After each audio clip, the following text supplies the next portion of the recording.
Bismillah, wassalatu wassalamu ala rasulillah wa ala alihi wa sahbihi wa mawalah wa la hawla wa la quwata illa billah, amma ba'du. Alhamdulillah, segala puji bagi Allah subhanahu wa ta'ala yang telah memberikan kita karunia, kenikmatan dan rahmatnya. Karena dengan kasih sayang dan rahmat Allah subhanahu wa ta'ala kita bisa menjalankan, mengerjakan rencana-rencana kita,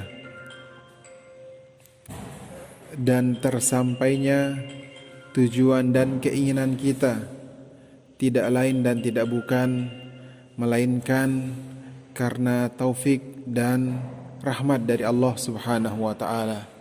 Maka patut untuk kita mensyukurinya. Kemudian pada kesempatan kali ini, pada pelajaran tarbiyah Islamiyah, kita akan melanjutkan pembahasan adabu at-takhalli, adab qada hajah, di mana pada pertemuan sebelumnya, pada materi sebelumnya kita sudah sampaikan ada 7 adab. Kemudian pada kesempatan kali ini kita akan sampaikan adab yang berikutnya.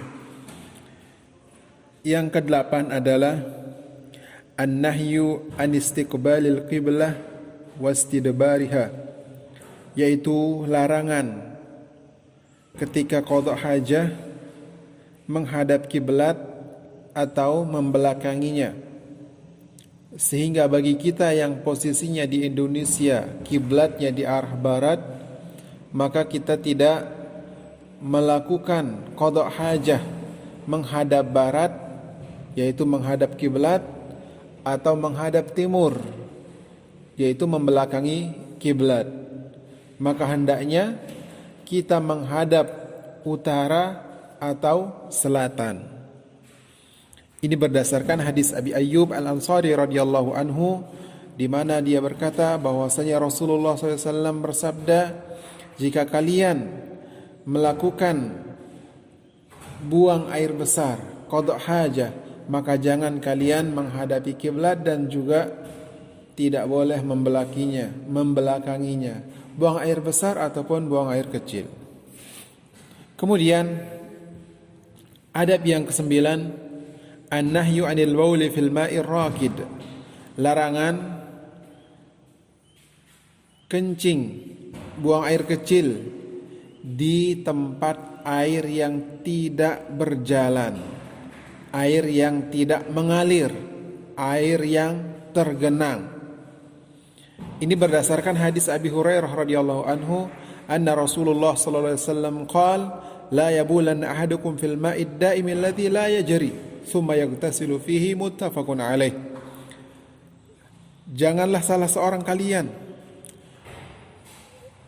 membuang atau kencing di air yang diam, tidak mengalir, kemudian dia mandi di air tersebut.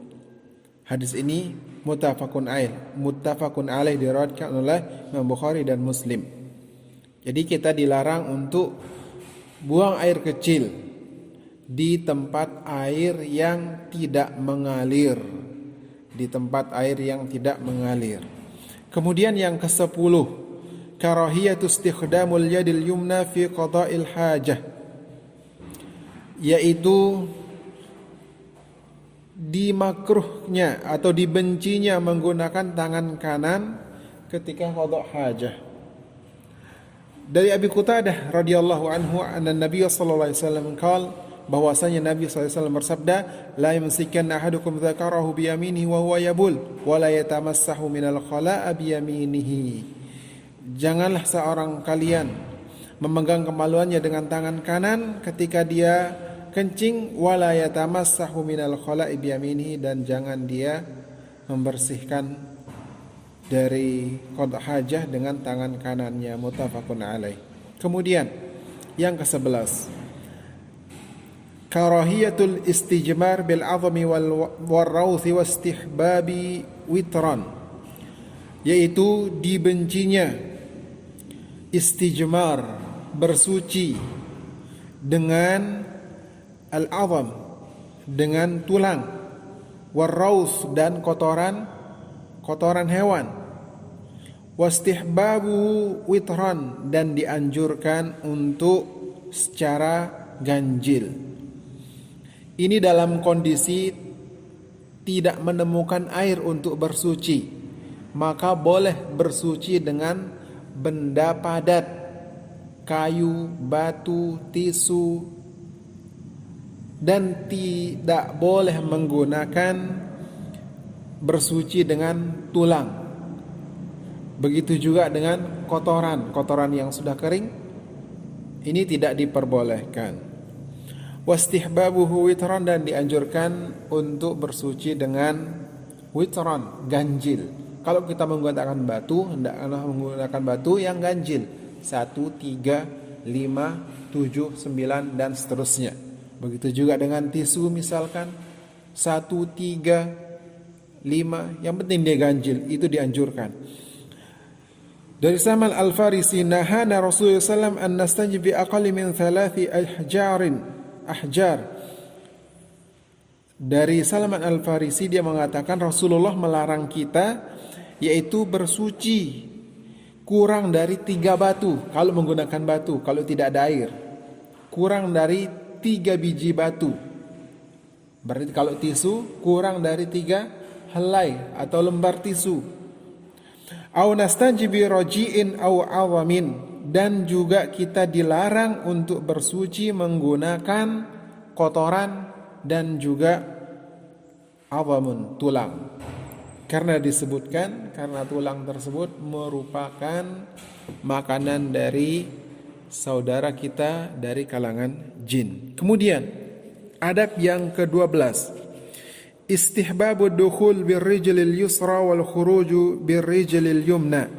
Dianjurkannya masuk ke tempat buang hajat, qada hajat, memasukkan kaki kiri terlebih dahulu, dan ketika keluar mendahulukan kaki kanan terlebih dahulu. Ma'a dzikri adzkarid dukhuli wal khuruj, dengan sambil membaca doa masuk dan keluar WC. Jadi ketika kita masuk ke dalam WC, kita dahulukan kaki kiri. Ketika keluar kita dahulukan kaki kanan. Ketika hendak masuk kita membaca Bismillah, Allahumma inni a'udzubika minal khubuthi wal khaba'ith. Ketika keluar kita membaca ghufranaka. Itu dia lanjutan dari adab qada'ul hajah, adab takhalli, adab yaitu qada' hajah, buang air kecil ataupun buang air besar. Semoga apa yang kita sampaikan ini bisa dipahami, bisa diingatkan, bisa diamalkan, sehingga semua gerak-gerik kita mendapatkan pahala dari sisi Allah Subhanahu wa taala, dan kita terus berusaha mengumpulkan pahala sebanyak-banyaknya untuk menutupi kekurangan-kekurangan yang kita miliki dan untuk mengurangi berat dari dosa-dosa yang kita kerjakan. Karena kita sadari bahwasanya kita semuanya manusia, waktu untuk kita beribadah itu sangat sedikit. Lebih banyak kita gunakan untuk yang sia-sia, untuk dunia, untuk permainan, untuk yang tidak ada manfaatnya. Waktu kita sering kali terbuang-buang untuk hal yang tidak bermanfaat. Maka tatkala kita belajar agama, kita amalkan, kita berusaha mengamalkannya, kita berharap dengan amal yang kita kerjakan tersebut bisa mengurangi dosa-dosa kita, bisa menutupi kekurangan-kekurangan kita. Karena kita tahu kita semua adalah orang yang banyak melakukan dosa kepada Allah Subhanahu wa taala. Semoga ini bisa dipahami. Wassallallahu ala nabiyina Muhammad wa ala alihi washabbihi wasallam. Wa akhiru da'wana anil hamdulillahi rabbil alamin. Assalamualaikum warahmatullahi wabarakatuh.